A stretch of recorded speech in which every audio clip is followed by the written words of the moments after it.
Bienvenue sur L&D Impact Lab, le podcast. Le L&D Impact Lab est un think tank dédié au partage des meilleures pratiques et stratégies de learning and development pour accompagner avec un impact réel la transformation des organisations.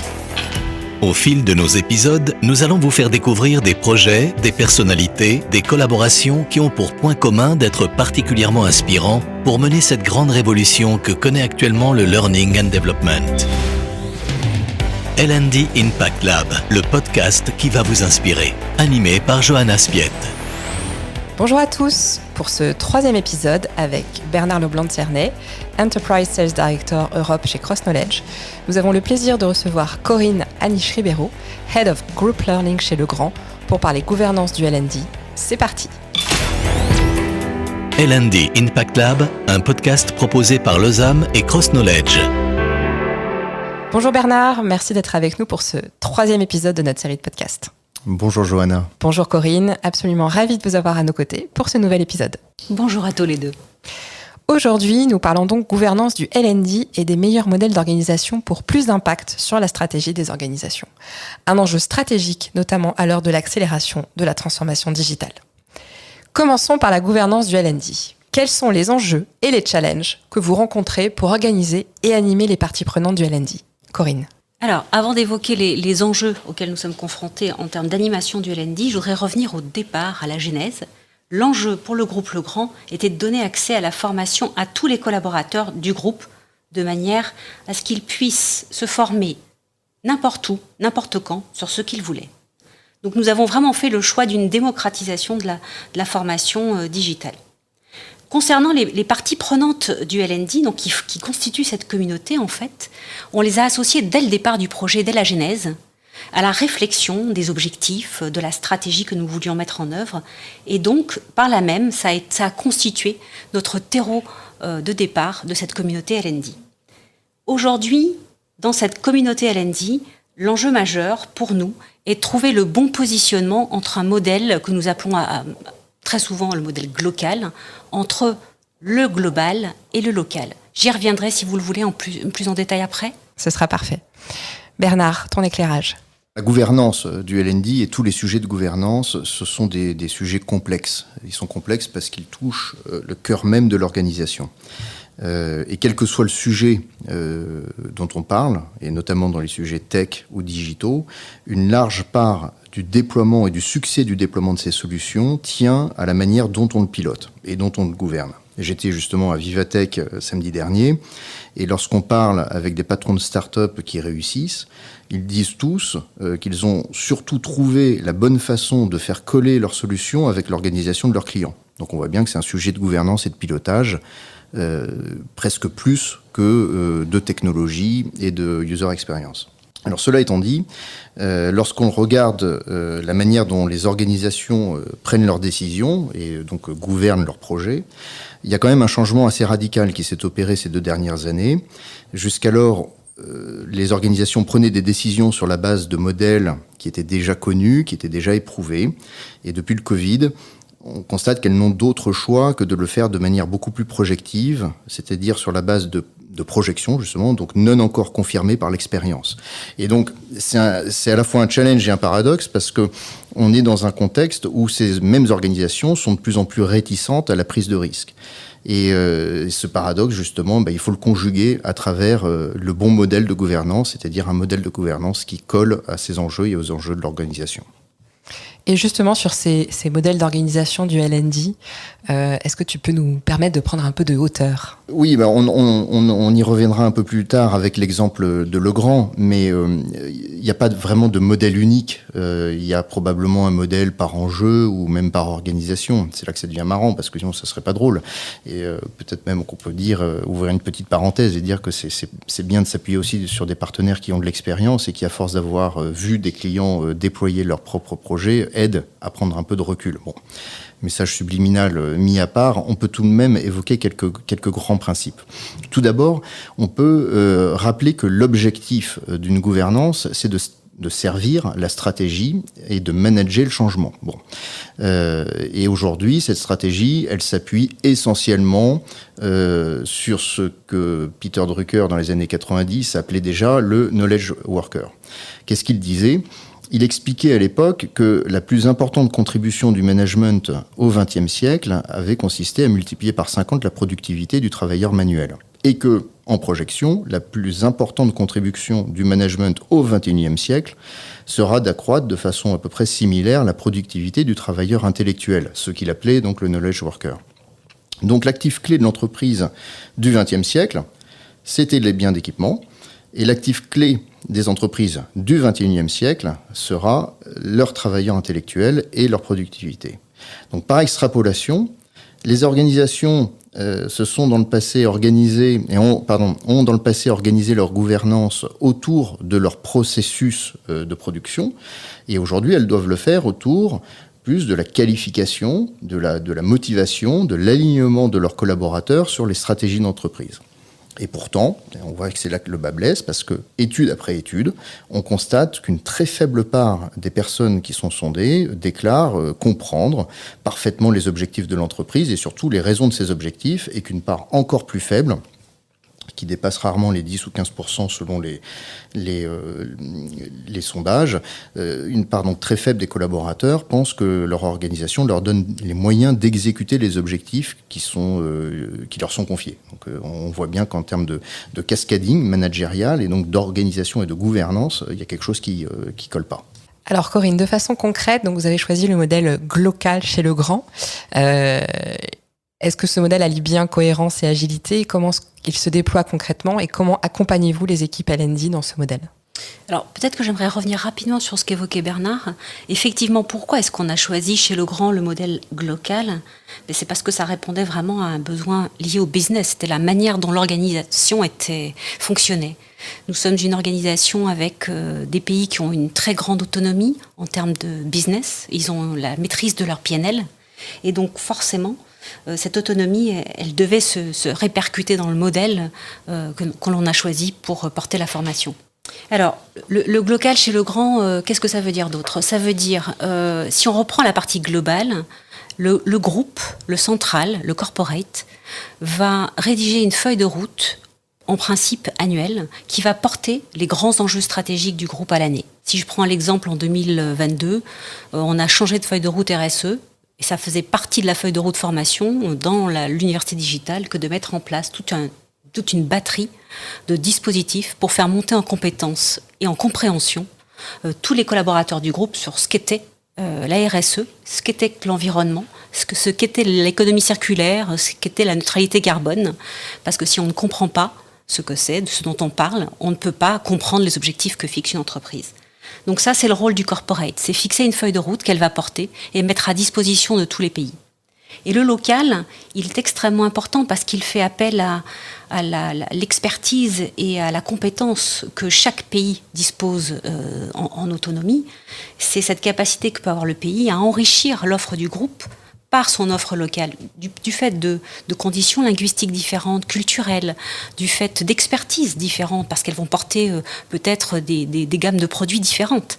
Donc tout ça, c'était absolument indispensable pour que le modèle réussisse. Sur la partie accompagnement, en fait, pour moi, il y a deux grands sujets. Il y a la communication et il y a la montée en compétences de ces équipes L&D.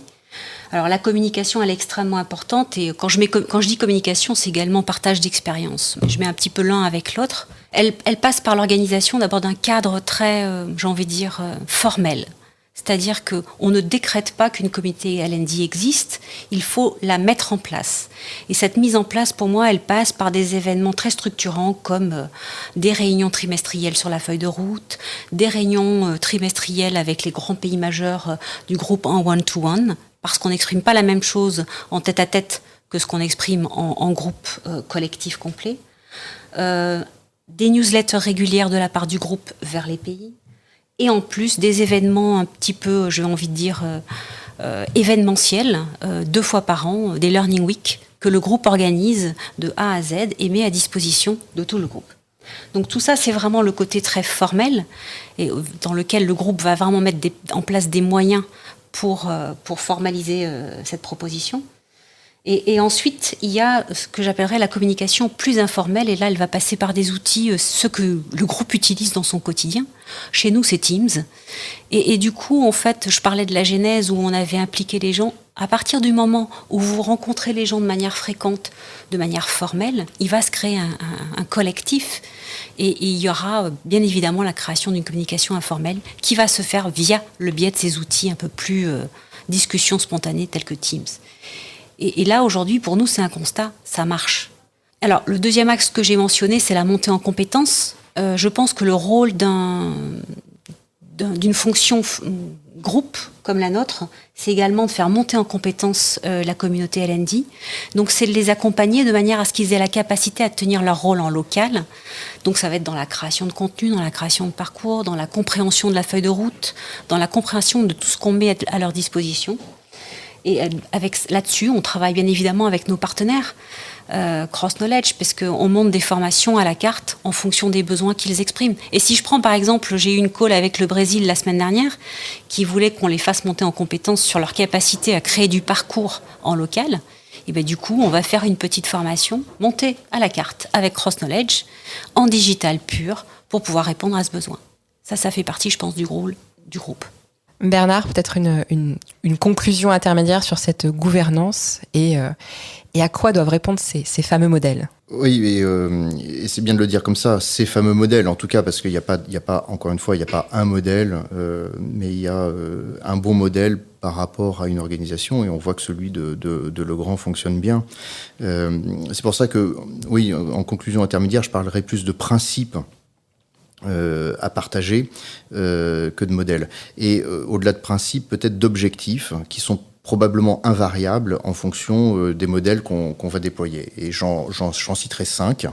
Le premier, on en a déjà parlé tout à l'heure avec Corinne, c'est l'accès à la formation et au savoir. Il faut augmenter cet accès et le faire en maîtrisant les coûts.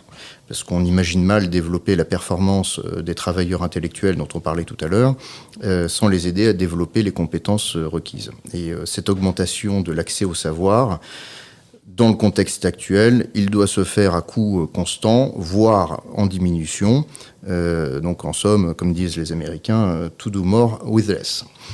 Le deuxième objectif auquel doivent répondre les modèles de gouvernance qu'on met en place, c'est de favoriser la souplesse et la réactivité. En lien avec la feuille de route dont parlait Corinne à l'instant, ça c'est le cadre, c'est l'orientation, mais il faut être capable de s'adapter quasiment en temps réel parce que les DRH doivent livrer aux opérations des équipes et des compétences dont elles ont besoin dans des délais et des circuits qui sont de plus en plus courts. Et donc ça nécessite une gouvernance qui soit capable d'identifier les compétences clés de l'organisation et puis la mesure systématique des écarts entre les besoins et les compétences qui sont disponibles. Donc finalement, on comprend que le modèle, quel qu'il soit, doit devenir plus un enabler qu'un contrôleur de l'organisation L&D. Alors, parlant de contrôle, il y a quand même le besoin aujourd'hui pour toutes ces organisations de démontrer les impacts et des impacts qui soient mesurables. Bon, sans rentrer dans la question du ROI, on peut quand même dire que mesurer l'impact de la formation ne peut pas se limiter au taux de satisfaction des apprenants et qu'on doit être capable aujourd'hui d'avoir ou de lire un retour sur les conséquences que la formation a eues sur le travail des individus, leur capacité à atteindre des objectifs fixés, les compétences qu'ils ont acquises, etc. Quatrième objectif, je pense qu'il faut toujours avoir en tête, c'est de favoriser la mise en place d'une culture d'apprentissage. Ce que disait Corinne, c'est l'importance d'une approche probablement assez communautaire. En tout cas, la communauté L&D vient clairement en support de cet enjeu-là. C'est qu'il faut être capable d'augmenter concrètement les occasions de se former pour tous les collaborateurs et que la compétence et la motivation vont pouvoir s'accroître si la formation sort de l'espace réservé initialement au développement, enfin à l'acte formatif, donc la cellule formation, et qu'on laisse ce développement converger avec des situations de travail au quotidien pour rendre ce développement plus opérationnel, plus concret et du coup probablement plus efficace. Et du coup, je ferai là le lien avec le 5e objectif, je pense, qui est important d'avoir en tête, c'est que lorsqu'on est L&D aujourd'hui, on doit servir et le business et les individus. Voilà, donc une espèce de parallèle entre un temps court et un temps long dans la formation qu'il faut réussir à faire cohabiter.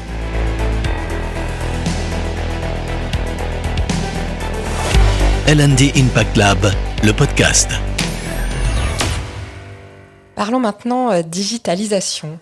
Quels ont été les impacts de la crise sanitaire et des nouveaux modes de travail et d'apprentissage sur votre modèle de gouvernance, Corinne ? Alors, je vais peut-être dire quelque chose d'un peu bateau, mais effectivement, la crise sanitaire a été, je pense, globalement une accélération de la digitalisation pour quasiment toutes les entreprises et on n'a pas échappé à cette règle. Et par chance, on avait déployé effectivement l'université digitale juste avant la crise, ce qui fait que nous étions en ordre de marche et ça a cartonné, si je peux me permettre cette expression. Les résultats, donc effectivement, post-crise sanitaire ont été très bons. Par contre, en 2022, moi j'assiste à... alors c'est pas un revers, il y a une certaine forme de fatigue digitale de la part du collaborateur. Et du coup, ça nous a amené à nous questionner vraiment sur comment est-ce qu'on allait appréhender la formation en 2022. Et on est revenu en 2022 sur quelque chose de beaucoup plus blended, c'est-à-dire qu'on a remis les échanges et la discussion et l'humain au cœur de la formation. Alors, fondamentalement, on n'est pas revenu en arrière, c'est-à-dire que le présentiel se fait beaucoup moins qu'avant. Et les groupes ont des caractères tellement multinationaux que bon, c'est très compliqué de faire du présentiel, très coûteux. Donc on est resté sur une dimension digitale, mais par contre, on remet vraiment au cœur de quasiment tous les dispositifs majeurs, j'entends bien majeurs, des moyens d'échange lors d'ateliers de co-développement, lors de coaching, lors d'ateliers de créativité, des échanges avec des leaders du groupe. Aujourd'hui, je ne construis pas un seul parcours sans avoir ces éléments d'échange entre les différents apprenants. On revient aussi sur la dimension sociale, c'est-à-dire l'échange entre les participants, c'est-à-dire qu'à un moment donné, c'est le groupe qui va créer la richesse aussi de la formation. Ce n'est pas uniquement ce que délivre l'entreprise. Bernard, ton analyse, ta vision du marché sur cet accélérateur qu'a pu être la crise Covid. Je vais d'abord ouvrir une parenthèse en écho à ce que vient de dire Corinne sur la manière dont les organisations ont réagi dans les premières semaines qui ont suivi cette crise qui a eu comme fait assez nouveau d'être très brutale et subie par à peu près tout le monde, peu anticipée en tout cas. Et les entreprises qui ont su s'adapter vite sur le volet du learning, du L&D, qui nous intéresse aujourd'hui, sont celles qui, en fait, avaient une gouvernance qui était très connectée au business de l'entreprise. Et c'est parce qu'elles avaient une gouvernance qui était connectée au business de l'entreprise qu'elles ont été agiles et qu'elles ont été capables de mettre vite en place des dispositifs qui ont permis d'accompagner ces premières semaines de crise. Voilà, je ferme la parenthèse, mais encore une fois, c'est important de rappeler qu'une bonne gouvernance, bien pensée, eh bien, ça permet de faire face aux imprévus. Sinon, pour aller plus loin, je vais faire un parallèle avec cette crise, encore une fois, cette crise sanitaire. On a vécu le même type de changement, si je devais faire, voilà, encore une fois, une extrapolation, avec ce qui s'était passé lorsqu'on était passé du web 1.0 au web 2.0. C'est-à-dire que rien n'était fondamentalement nouveau et tout était très différent. Parce qu'en fait, on était passé d'un web qu'on qualifiait de statique à un web dynamique. Alors, qu'est-ce que ça veut dire ? Ici, c'est à peu près la même chose. C'est-à-dire qu'en fait, aujourd'hui, on doit avoir des gouvernances qui sont beaucoup plus agiles, ce qui veut dire qu'elles doivent être mieux capables de s'organiser et de se développer de manière que je qualifierais d'intrinsèque. C'est-à-dire être capable de s'auto-analyser, d'analyser en interne l'impact de ses actions et de le faire quasiment en temps réel. Et ça, c'est rendu possible par l'émergence d'outils d'analyse de données qui sont performants, qui s'appuient sur des moteurs de BI, des outils de BI, ou des moteurs d'intelligence artificielle, qui permettent aujourd'hui d'analyser les choses et d'aider à la prise de décision beaucoup plus vite qu'on était capable de le faire avant. La deuxième facette de l'analogie Web 2.0, pour rebondir sur le côté social dont parlait Corinne à l'instant, c'est que les organisations sont justement réellement devenues sociales. qu'est-ce que ça veut dire ? Et comment est-ce que ça a été possible ? Tout simplement parce que des outils qui étaient réellement sociaux ont été conçus et développés et déployés à la vitesse de l'éclair dans ces organisations. Et si je dis que ce sont des outils véritablement sociaux, c'est parce qu'en fait, ils incarnent toutes les dimensions. Par exemple, évidemment, l'échange de messages instantanés, ça paraît évident, mais au-delà, l'espace de travail partagé, le partage de documents, la mise à jour simplifiée. Et une autre étape a été franchie avec le partage de bonnes pratiques, la recommandation de formation, parfois même l'individualisation de la formation et l'identification en interne dans les organisations des leaders et des experts à égalité entre la notion d'expertise et la notion de leadership. Donc le marché du digital apporte des solutions, ce que disait Corinne à l'instant, mais encore une fois, on voit que la gouvernance doit plus que jamais apporter des règles et des outils, des principes fondateurs, et puis travailler à des pistes d'amélioration pour permettre aux collaborateurs de véritablement être performants dans l'exécution de leur mission, c'est-à-dire avoir une espèce de gouvernance au lâcher-prise assumé, on va dire, qui soit moins dans le contrôle et plus dans la mise en capacité. Et pour conclure, projetons-nous dans un futur plus ou moins proche. Corinne, quelles sont vos attentes par rapport à l'évolution du digital et son impact sur le L&D ? Alors notre réflexion aujourd'hui, elle porte essentiellement sur ce qu'a évoqué Bernard, c'est-à-dire l'impact de la formation forcément. J'ai envie de dire que c'est un éternel retour pour les responsables formation, mais il faut probablement l'appréhender de manière différente. Et nous aujourd'hui, on est en train, par exemple, sur des dispositifs métiers. C'est-à-dire qu'on parlait de personnalisation de la formation, on est en train d'affiner cette personnalisation au travers de dispositifs de formation métier. Et ces dispositifs métiers feront l'objet de mesures d'impact, probablement via la validation de la compétence a posteriori. Mais ça ne peut se faire que sur des dispositifs majeurs qui sont très dispendieux en termes d'heures de formation et en termes de montée en compétences. On ne peut pas faire ça pour chaque formation. Donc c'est vraiment une réflexion qui à mon avis, va nous amener des choses nouvelles pour demain. Et en fait, moi, il y a un autre sujet qui m'interpelle beaucoup en tant que responsable formation. C'est la partie, c'est avec les nouvelles générations là qui sont très, on va dire, proactifs. On sent vraiment une évolution de l'approche de la formation. Et je m'intéresse beaucoup à tout ce qui est user-generated content. Il y a des entreprises qui le font déjà aujourd'hui. J'ai benchmarké avec une entreprise pas plus tard que la semaine dernière sur le sujet. Je ne pense pas que cette partie-là représente plus de 10% en fait dans le volume global de la formation du trafic en fait. Mais par contre, elle a un impact considérable parce qu'elle valorise la compétence d'experts, d'un réseau d'experts identifiés dans une entreprise, et elle permet à ces gens-là de partager leurs compétences et leur savoir-faire. Et ça, pour moi, c'est vraiment une thématique à travailler sur les mois qui viennent. Une thématique majeure. Et Bernard, en complément des commentaires de Corinne ? C'est des sujets, comme le disait Corinne, qui reviennent régulièrement. Lorsqu'on se met quelques années en arrière et qu'on écoute ceux qui, à l'époque, étaient très, très sceptiques sur l'utilisation du digital dans la formation, il parlait déjà de la question de l'efficacité de la formation, de la capacité à mesurer si ça allait avoir un impact ou pas. Il disait aussi que c'était pas fait pour tout le monde. Et donc la notion du GC, de User Generated Content, évidemment, ici vient un peu gommer cette critique qui était régulièrement faite, parce que n'importe quel expert dans l'organisation aujourd'hui doit être capable effectivement de partager son savoir. Et de le faire de manière qualitative, parce que lorsqu'on écoutait ces mêmes sceptiques, la qualité était sérieusement questionnée.